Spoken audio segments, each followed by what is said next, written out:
So it intrigued me. I started to do some homework. I started to do some research. Because here's the thing about Max, as I look back on it today. This is a man that had been crippled up, physically, mentally, trapped in his body for decades. For decades. He didn't just wake up at 98 years old a crippled man. He had been crippled up for decades. So I started to do the homework, and I started to wonder, come on, was Max an isolated case? Come on, I'm thinking to myself, come on, this guy's got to be a freak. He's got to be a freak. How many 100-year-old people could there possibly be? How many 90-year-old people? How many 85-year-old people? 100-year-old people could there possibly be? This guy's a freak. But then I started to do the research, and I realized that 100-year-old people, are you ready for this? Are you listening? Yeah. That 100-year-old people are the world's fastest growing group. They are the world's fastest growing group. Now that you know about it, you'll see it in the papers all the time. You'll see it on the news. You'll see it all over the place. They're starting to get more active. They're realizing that they're not going to die unless they decide to rot away and deteriorate, but they could actually begin to make changes in their life that are good for them. You see it all over the place. Centenarian stocks. Centenarian is the word for somebody that lives to be 100. Hallmark sold 85,000 100-year birthday cards last year. That's a lot of cards. So I started to do the research. And here's the research that is, I think, mind-boggling and staggering and is so important for you, even at your young age, to understand, is that according to the Pew Research Center, which is a prestigious research group, that 100-year-old people, are you ready for this? This is staggering. 100-year-old people, the number of 100-year-old people are expected to grow by 800% between now and 2050. So 34 years from now, when you're turning 50, 51, 52, 100-year-old people are will be the world's fastest growing group. When you look at the statistics on the graph, and how many of you know how to read a graph? How many of you ever read a graph, right? This graph is not leveling off at 2050. This graph is on its way up. So when you look at this picture, which I love this picture, this is a woman that is 100 years old looking at her great-great-granddaughter who is now turning 1 year old on the same day. How cool is that? Awesome. By the way, I left something very important out. When I say how cool is that, the appropriate response is way cool. So try it with me one time, if you would. Humor me. So she's 100 and her great-great-granddaughter is turning 1 on the same day. Come on, how cool is that? Way cool. It's way cool. It is way cool. It is way cool. What's interesting is that here she is at a very young age. And I don't know what the conversation that they're having is. I wasn't there. But it probably went something like this. Oh, my beautiful great-great-granddaughter, I'm 100 years old, and you have my genes. You're probably going to live this long, maybe longer. So you better take care of yourself now. This is your advance notice. I'm trying to tell you, you have my genes.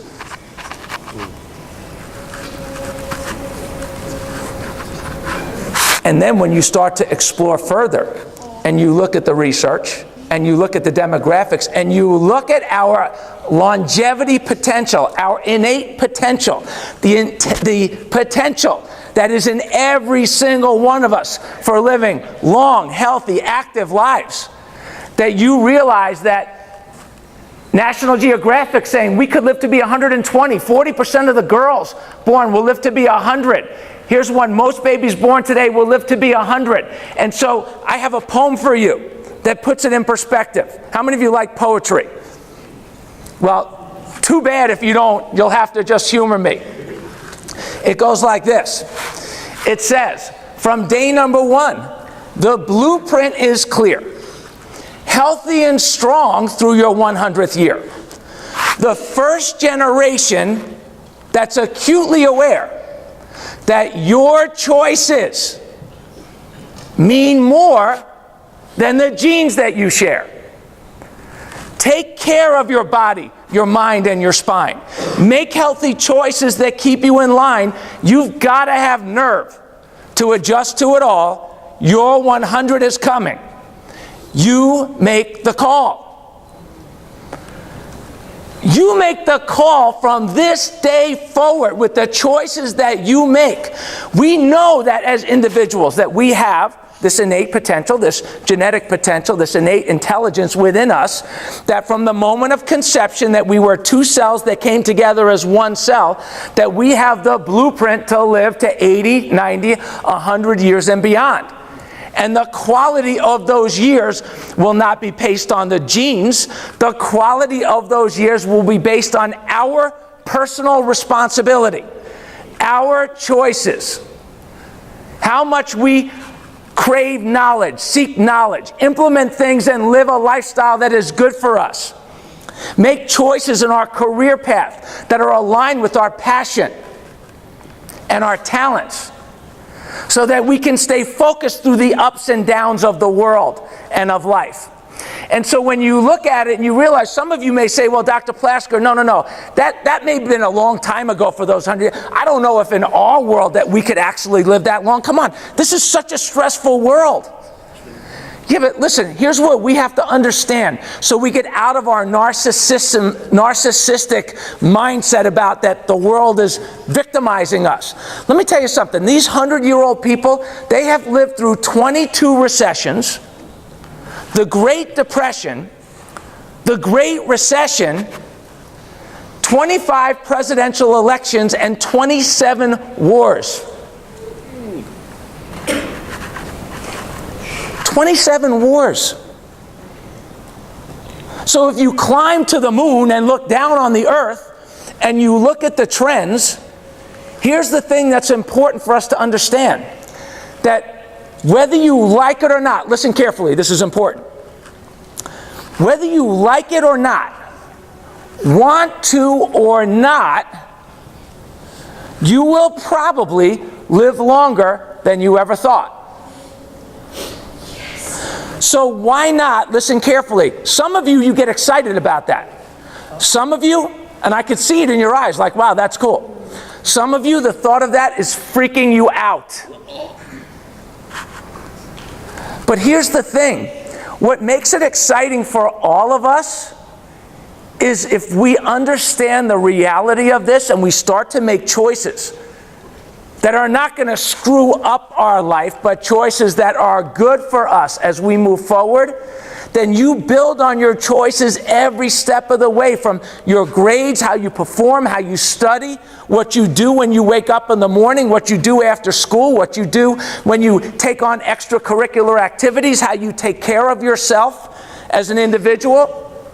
And what's interesting about this, and I think after presenting this even for years, what is really interesting and why this is important for all of you to understand is that when these 100-year-old people today were born, which there's a lot of them, it's the world's fastest growing group.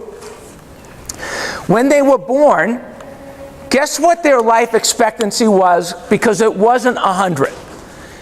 So if somebody was born in 1916, what do you think their scientifically predicted life expectancy was?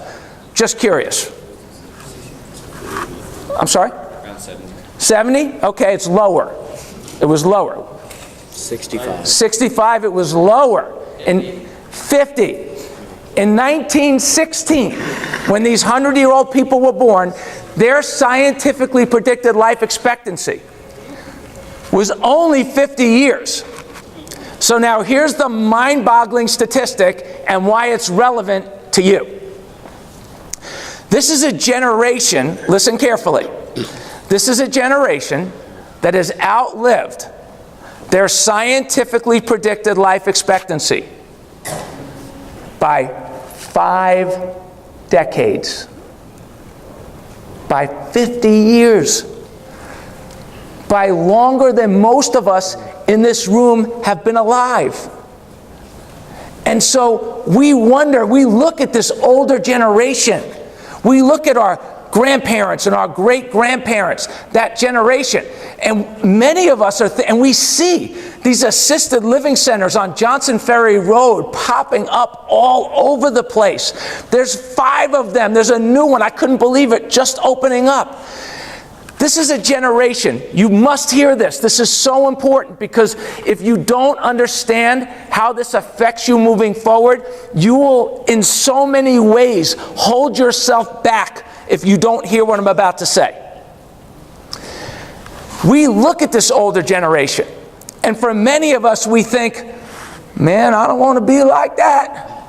Man, if I get like that, I don't want to be like that. I don't want to be in that kind of pain. I don't want to be taking 8 different drugs to get through every day. And I don't want to have to watch the 8 o'clock news and then the 12 o'clock news and then the 5 o'clock news wondering if I'm going to wake up tomorrow. I don't want to do that. I want to be active. But here's the thing that we have to understand. This generation is not struggling in their older age because of their age. It's not their age's fault. Here's the problem. This is a generation that, because here's a guy 100 years old who's barefoot water skiing. Come on, how cool is that? Come on, how cool is that, right? Barefoot water skiing at 100. Come on, how cool is that, right? Way cool. But listen, here's a woman who's 80 years old. She's 80 and she doesn't know where she is. It has nothing to do with her age. We die in these assisted living centers in the United States different from any other country. We'll die $600,000 deaths that last a decade. But why? Is it because of the age? And the answer is no. It has nothing to do with age. It has to do with the choices that we make and the lifestyle that we live. Because we are the first generation in history, listen carefully now, this is it, this is the big one.